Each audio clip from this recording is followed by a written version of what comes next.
half guard is when he has one leg of mine trapped, like that. It can be, you know, his feet can be locked, he can have a lockdown, like that.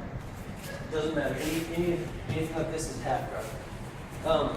And for me, I gotta control. I'm already controlling this bottom leg because I'm sitting on it, right? So I got control of that hip. So I have to control the opposite side.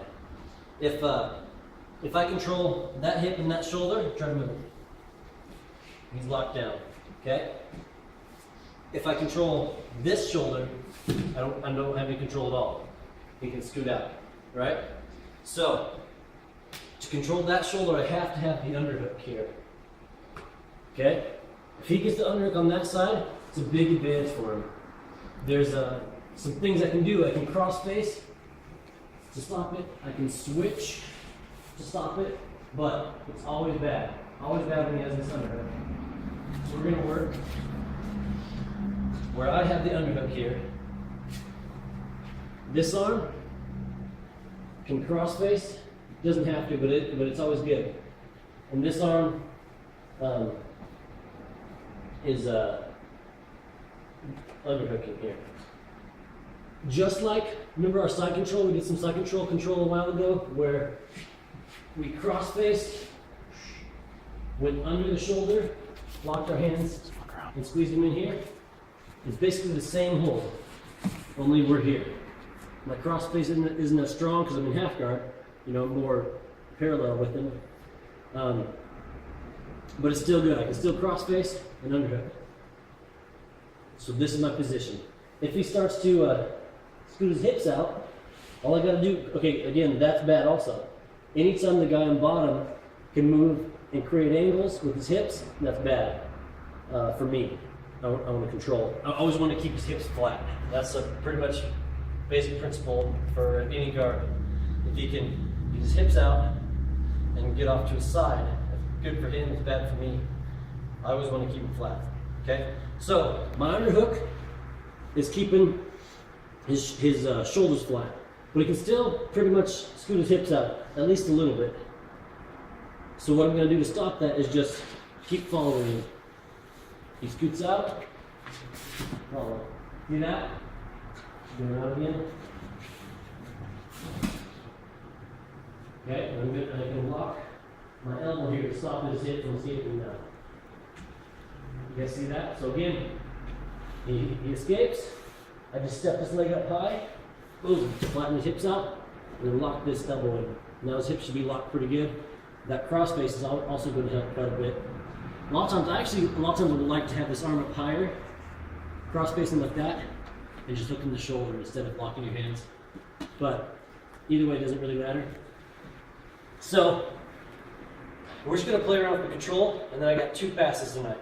So right now we just get half guard, underhook, cross face, let your partner escape his hips out, follow, and lock him in so he can't escape his hips again. Go ahead.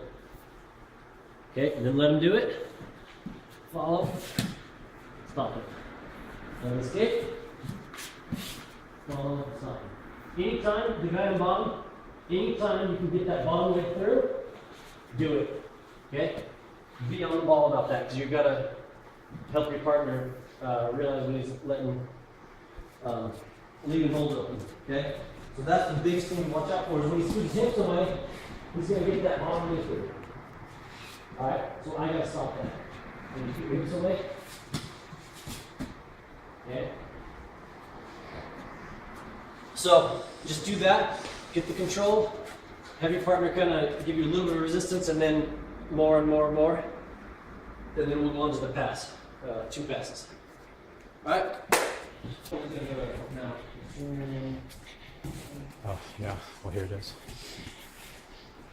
Okay, we get to position, and I point out to most of you guys, another grip, which I like better, is instead of locking the hands, hooking the shoulder, palm down and cross facing.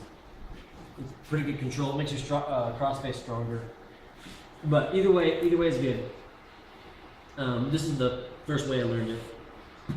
So what we're going to do now is Go ahead and lock pretty good. He's got it locked. Don't have to do it. We're gonna have to work out the lockdown later. So my left foot is gonna come up. After I've established my control, watch out for him rolling you, because especially when you have your hands locked. When you have it like this, it's less dangerous, but he can always roll. He can turn this overhook into a trap and roll you right there. Roll me this way. Okay, not real hard to defeat if you're looking up for it, but some guys are explosive and can get it. So my left foot comes up on the inside of his thigh. Okay, and then I just extend my right leg, basically sticking your butt up in the air. Once I get everybody come around this side actually. Once I get his leg, once I get his leg shut down below my knee, I just turn my knee, slide up all the way. And then, you can pull that arm up and go straight to the pretzel like we were doing last week or a couple weeks ago. So one more time.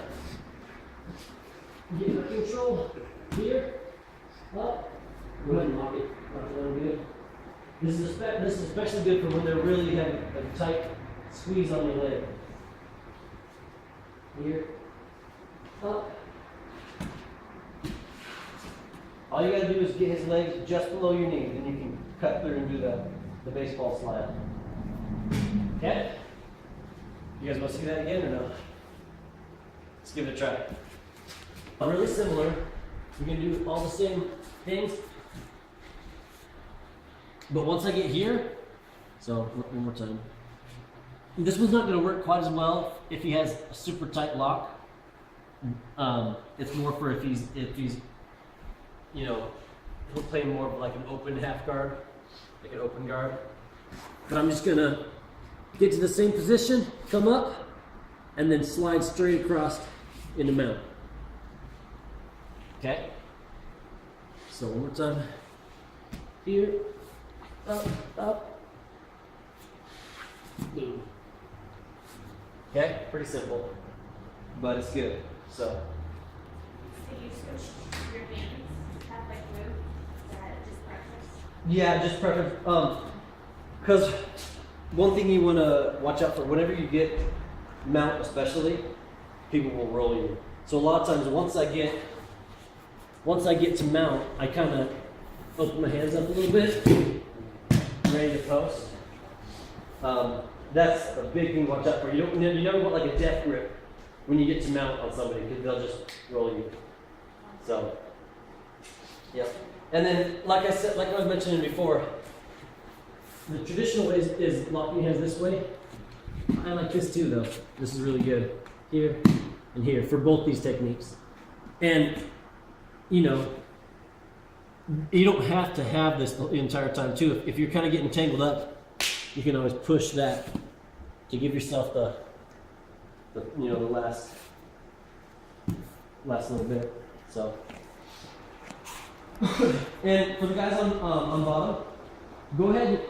Not every time, but when they get you to mount, try to roll them. Just kind of keep your partner thinking. So, all right.